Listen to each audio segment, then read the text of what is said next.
Imagine you're diagnosed with cancer.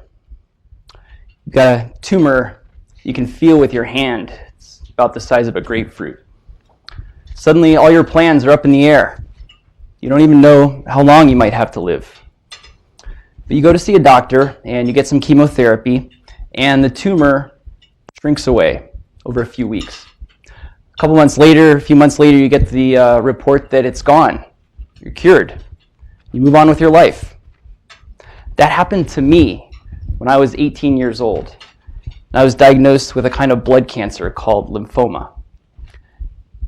And I was so impressed and so grateful that cancer could be cured like that, that I decided to become an oncologist. And now I treat patients with lymphoma. And I have to say, it's been very rewarding to be able to cure many of the patients that I see with chemotherapy the way I was. But unfortunately, the majority of patients with lymphoma still die from their disease. They still have incurable cancers. And about 20,000 patients a year in this country with lymphoma die from their disease. And that's not acceptable to me. I've tasted cure both as a patient and as a doctor, and I don't want to settle for anything less. About 6 years ago, I met a patient named Justin. He was 28 years old at the time, a funny, outgoing, ambitious guy, but he had one of these incurable types of cancer called follicular lymphoma. Now, follicular lymphoma is a disease that usually responds nicely to chemotherapy at first, but it always comes back. And it keeps coming back until it stops responding completely. And Justin's disease had come back sooner than expected, within months after getting one of the best available therapies. When lymphoma stops responding to chemotherapy, there is still a treatment that can be tried, but it's risky and very complicated. It's called a stem cell transplant. It was developed right here at Fred Hutch. The way it works is that the patient's immune system is replaced by a donor's immune system.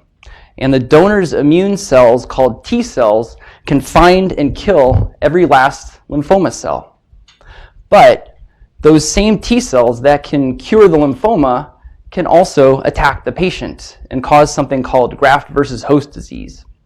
And about a quarter of patients who get this type of treatment can actually die from the transplant. So that's a hard thing to be looking at for anyone, but especially when you're 28 years old like Justin. So wouldn't it be great if we could somehow find a way to get those T cells to attack the lymphoma without causing graft versus host disease? Well, several years ago, there was a breakthrough discovery where researchers found a way to teach a T cell to kill what we want it to kill by putting a gene into it called a chimeric antigen receptor, or a CAR for short. When a CAR T cell sees the target that it's supposed to attack, it gets excited and it starts to make copies of itself. And soon there's a little army of T cells that can swarm and attack and kill the cancer cells. By putting a CAR gene into a cancer patient's cells, we can effectively make their own T cells attack their cancer. My research group got a CAR gene that was designed by a Fred Hutch colleague of ours named Mike Jensen. And we tested it in the lab and found that it killed lymphoma cells. So then we took it to a clinical trial to test it in patients. We took T cells from these patients, put the CAR gene into them, grew the cells up in the lab until there were billions of them, and then put them back into the bloodstream. The results of that first trial were not as strong as we had hoped for. But from what we learned, we went back to the lab, made the CAR gene more potent, and took it to another trial. And one of the patients in that second trial was Justin, who I mentioned before. He had some tumors in his neck, and about 3 months after we treated him, suddenly the tumors melted away. And now 5 years later, he's still in remission. In fact, he recently got married and had a baby. We don't know if he's cured, but it showed us that the treatment can work. Since that second trial, other researchers here at Fred Hutch and around the country have made further improvements to this technique. And some of the results have been astounding. You may have read stories in the New York Times about how CAR T cells can treat a certain type of leukemia called ALL, where it works 80% of the time. But as exciting as these results are, we still have a lot of work to do. Many of the patients who get treated, their tumors keep right on growing after the CAR T cells. It doesn't work. Other times, the tumors respond, but the patients get very sick from the side effects. And a few patients have even died from this treatment. So my lab is working to overcome these hurdles to find a CAR T-cell treatment that is safe and works for everyone. And one of the most exciting things about the research is that even though my personal area of interest is lymphoma, what we learn could potentially be applied to treat other types of cancer. I have a fantastic team working with me to drive this research forward. We were the first group in the world to do a CAR T-cell clinical trial for lymphoma.